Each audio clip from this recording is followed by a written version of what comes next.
Communication is difficult for a few reasons. First, I think that people have really diminished the definition of communication down to just talking.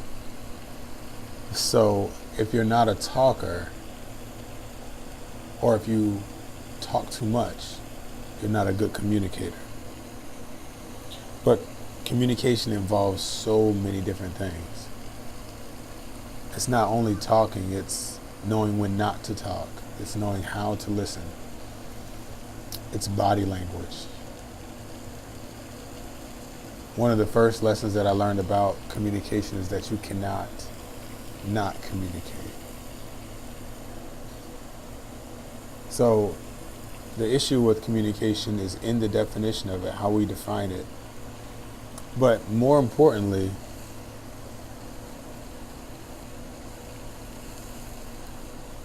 effective communication requires vulnerability.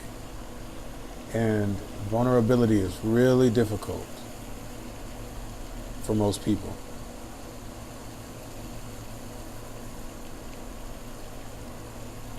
All vulnerability is being naked. It's a person exposing themselves, whether it's physically, mentally, emotionally, spiritually. It's exposing oneself. It's being naked. That's what vulnerability is.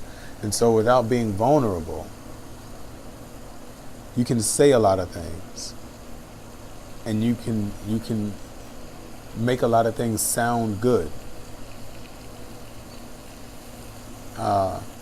But it's not effective communication because it's not honest, it's not real, it's not true, it's not raw, it's not naked. People are afraid to be naked. There are a lot of things that they're covering up.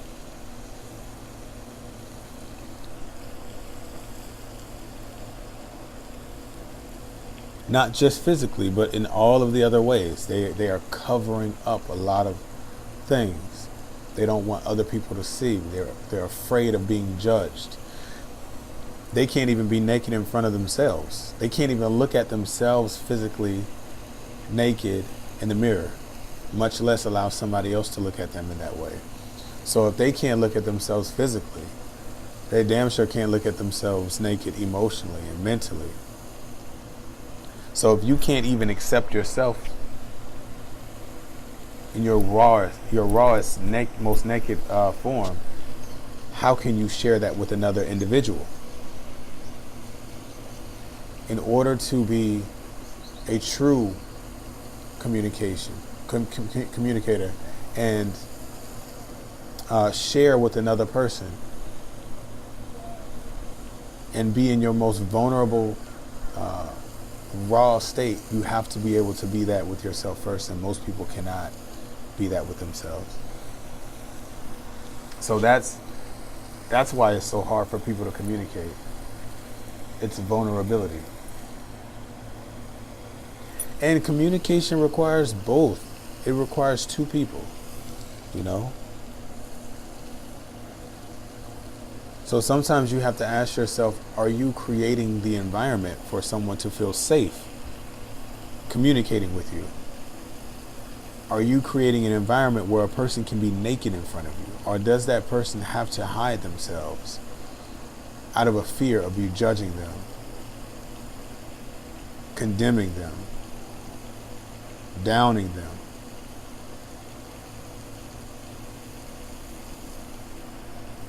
Communication requires two people. True communication requires two people being able to be honest and vulnerable with each other. And that's what so many relationships are missing. Vulnerability. Everybody wants to look at each other with clothes on and filters and makeup and enhancements.